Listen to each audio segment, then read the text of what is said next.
Referee সরাসরি ক্যামেরার দিকে তাকিয়ে বুক ফাটা কান্নার সাথে বলেন, আমাকে ক্ষমা করে দিন। আমি যা করেছি তার জন্য আমি সারা জীবন নরক যন্ত্রণা ভোগ করব, কিন্তু বিশ্বাস করুন আমি নিরুপায় ছিলাম।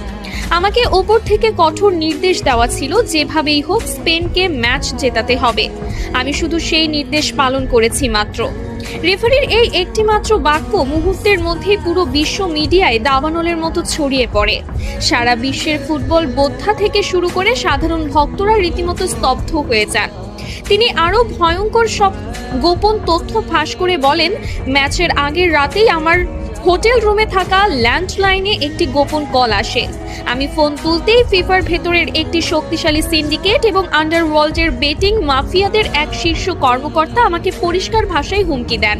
তিনি বলেন, যদি স্পেন এই ম্যাচ না জেতে তবে আমার রেফারিং ক্যারিয়ার চিরতরে শেষ করে দেওয়া হবে। শুধু তাই নয়, তারা আমার স্ত্রী এবং সন্তানদের ঠিকানার কথা হুবহু উল্লেখ করে তাদের জীবনের ওপরও বড়সড় ক্ষতি করার হুমকি দিয়েছিল। আমাকে পরিষ্কার ভাষায় বলা হয়েছিল, যদি তুমি কাল মাঠে আমাদের কথা মতো কাজ না করো তবে তোমার পরিবারের লাশও কেউ খুঁজে পাবে না। ইউরোপিয়ান ফুটবলের ওই কালো টাকার সিন্ডিকেট কোনোভাবেই মেনে নিতে পারছিল না যে লাতিন আমেরিকার একটি দল টানা দুবার বিশ্বকাপ নিয়ে যাবে। আমাকে বলা হয়েছিল, যে কোনো মূল্যে যে কোনো অজুহাতে আর্জেন্টিনার খেলোয়াড়দের চাপে রাখতে হবে, তাদের স্বাভাবিক খেলা নষ্ট করে দিতে হবে।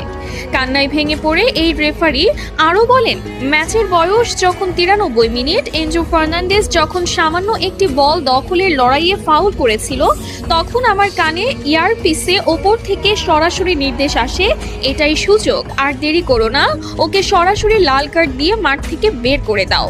আমি নিজে মাঠে দাঁড়িয়ে অত্যন্ত কাছ থেকে দেখেছি, ওটা কোনোভাবেই লাল কার্ড দেওয়ার মতো অপরাধ ছিল না।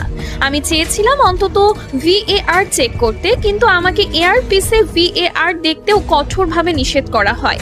যখন আমি পকেট থেকে লাল কার্ডটি বের করছিলাম তখন আমার হাত থরথর করে কাঁপছিল।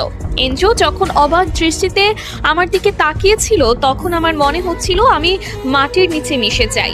10 জনের আর্জেন্টিনা যখন বীরের মতো লড়ছিল, ডি পল আর ম্যাক অ্যালিস্টাররা যখন নিজেদের শরীরের শেষ রক্তবিন্দু দিয়ে স্পেনের একের পর এক আক্রমণ ঠেকাচ্ছিল, তখন আমি নিজেই ভেতর থেকে কুরে কুরে খাচ্ছিলাম। আমি স্পেনের অনেক বড় বড় ফাউল ইচ্ছা করেই এড়িয়ে গেছি, কারণ আমার ওপর নির্দেশ ছিল প্রতিটা 50-50 ডিসিশন স্পেনের পক্ষে দেওয়ার।